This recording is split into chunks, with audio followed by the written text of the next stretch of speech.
Here again, joined by Mark Upton, the coaching science manager from EIS, formerly involved with Aussie Rules Football in Australia. Thanks again for joining me. Thanks for having me, Brian. All right, great. All right, today, constraints. So it's a word that's used often now in coaching, and especially in the literature around coaching, probably more so than actually by coaches.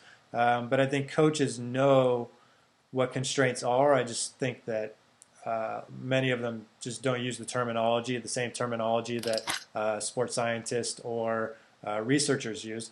Yeah. So for those coaches who have the practical knowledge but maybe don't understand how it reflects the theories, what are constraints and how do we use them when we coach?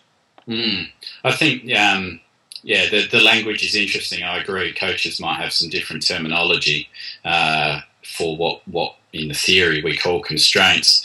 And the other important point is that sometimes constraints sounds like a negative thing or a restricting thing, but actually really a constraint is a neutral thing. It's not a good or a bad thing. It just is. It constrains something which may either end up being a good or a bad thing based on what we're after. So constraints are neutral, and we're probably already using the language, i.e. conditioned games, for example.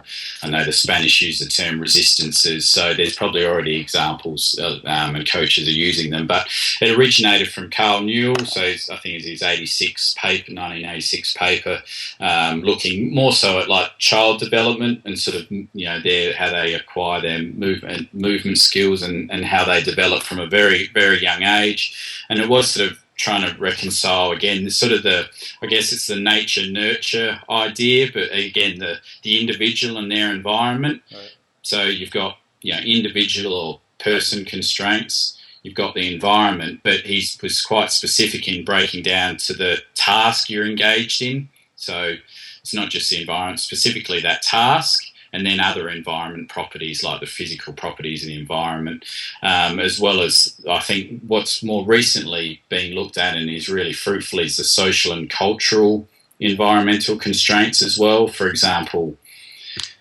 things like does the US value skill or athleticism in it, or say game intelligent players or the bigger, stronger, faster players as a social constraint, which over time may really influence how development occurs and what sort of players come through a development system. So the person, the task, and the environment.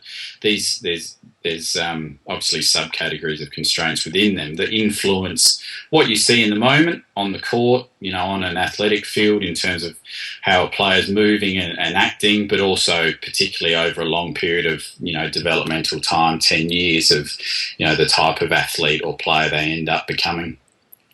Great. And so within those different constraints, how can we as coaches use that idea or that theory? I know you mentioned, like small-sided games, basically. So that would be a task constraint or manipulating the task. How might we use individual constraints or environmental constraints or even some other task constraints that a coach can use within a practice setting or within a player's development? The most common ones that would already be done by coaches are the task constraints, so the things like the rules and number of players and pitch sizes and all those sorts of things would be classified as task constraints, and you use them for, I think, either generally so we talked earlier about repetition without repetition. So I think one of the key things is if we still want to work in a game sort of environment and activity, is how can we still get more, let's say, transition opportunities. So how can what task constraints could we use and put in place that means we're going to get more transition in this game than we might normally in a normal, team sport, for example. So I think that's one really key thing is can we get more repetition. Then the other is, looking at the individual. I think particularly in youth development is how do we best constrain this for the individual and consider what they bring. So individually, if they're really fast and strong, that's good. But actually, for their development, can we constrain a way where we take away that as a strength, so they may be forced to learn some more smarts and be a bit craftier about how they play the game, as an example?